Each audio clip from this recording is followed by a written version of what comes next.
In this video of the StarSteer onboarding series, I'll walk through how to generate a structural grid directly within StarSteer by integrating tops and horizon data from project wells, ready to support both real-time geosteering and well planning. So let's get started by opening up a new map view. Navigate to Window, Map View, Create New. This launches the default grid layout. At this stage, you can visualize multiple subsurface datasets from the object tree, but I'll start by enabling the wells and type wells.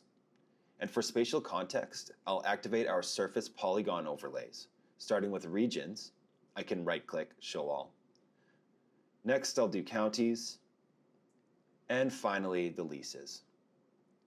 Using the scroll wheel, I'm going to zoom in on the lease block, and now we have some context to where our wells are in space. And I'll turn off the counties and regions to clean it up a bit. Over in the Mapping tab is where we will generate a structure map from the well data. This drag and drop field here is where we'll load inputs. I'll create a structural map with the Buddha top. From the group tree, expand interpretations and locate the Buddha horizon. Note the number in the upper right corner of the icons. That's how many data objects in the project have this name. Now I'll select it and drag and drop into the field. Next, I'll expand top sets in the group tree, find Buddha, and drop it in as the second input. Click Create New, and the grid will populate in the object tree. Click the checkbox to turn it on, and just like that, we've created a fresh structural contour grid. With the grid selected, let's head over to the Grid Format tab, because I want to change the contour increment.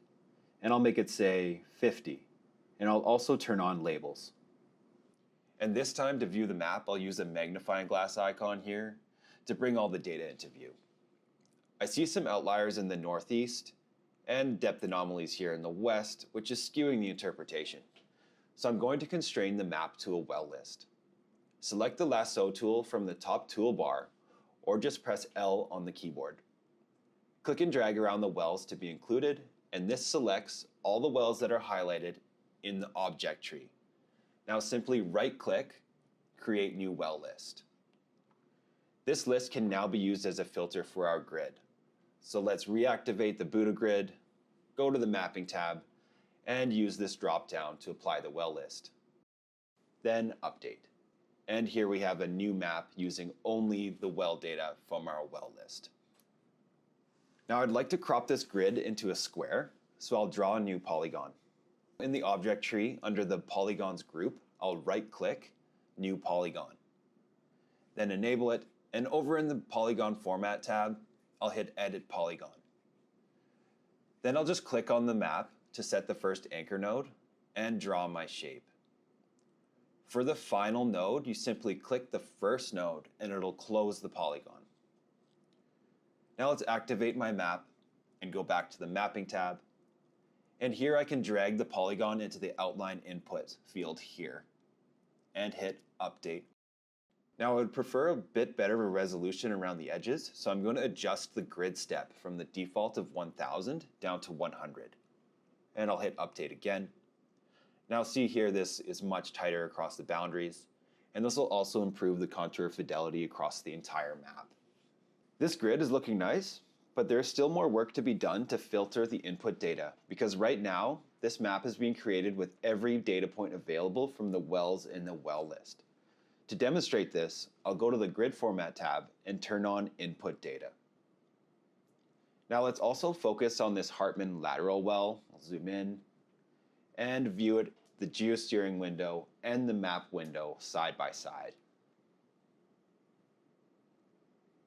In this interpretation, there's synthetic faulting before landing the well, which is not representative of the true geology. As I move my mouse along the well path, StarSteer is calculating the inclination in the bottom of the window, and it looks like the false faults disappear past about 75 degrees. So I'll filter all points before that inclination. With the grid selected, I'll go to the Mapping tab and select Ignore Before Inclination and keep it at 75 degrees, then Update. See how the data points are removed in the map view. Next, I want to factor out the ellipse of uncertainty. For For this example, I'll remove data points past 15,000 feet and click on Ignore after measured depth, then Update. Lastly, when a horizon is far from a wellbore, can we really trust the accuracy of the depth?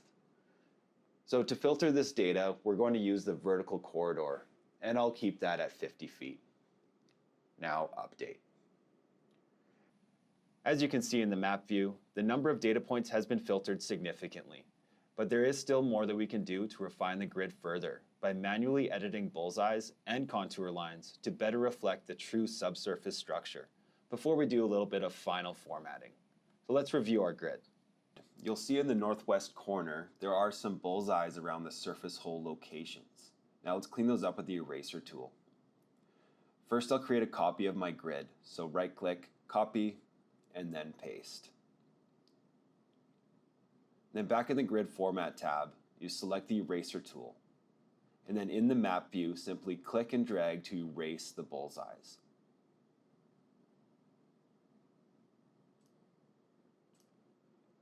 Okay, and erase this one too. And in the west side here, I still want to split those contour lines, so we're going to use the Smudge tool. Go up to the toolbar, click the Smudge tool, and then you increase the size of the brush. I find it's a bit easier. Select the contour value you would like to spread, then click and drag. And there you have it. It matches the dip direction now, and it's not one large bullseye. So this could use a lot more refinement, but I'm going to leave it here for now and just change up the color palettes and some final formatting. StarSteer is loaded with 30 default palettes, such as Morning Fresh or Rubik's Cube for a bit more granularity. You can also add your own with the Add New button, but I think I'll land on a stochastic rainbow for this. To adjust the spectrum of colors, you only need to click and drag the max and min values on the legend side to side. Now that's looking great right there. And you can always add in the values yourself in the fields above or reset the range. And finally, I think I want to add some transparency to make the well paths pop a bit more. And now my contour lines are a bit washed out, so I'll make them a bit darker. And there you have it. In just a few steps, we've transformed raw well input data into a refined structural grid that directly supports geologic workflows. For more advanced mapping techniques, check out our webinars linked below or go to the ROGII YouTube channel.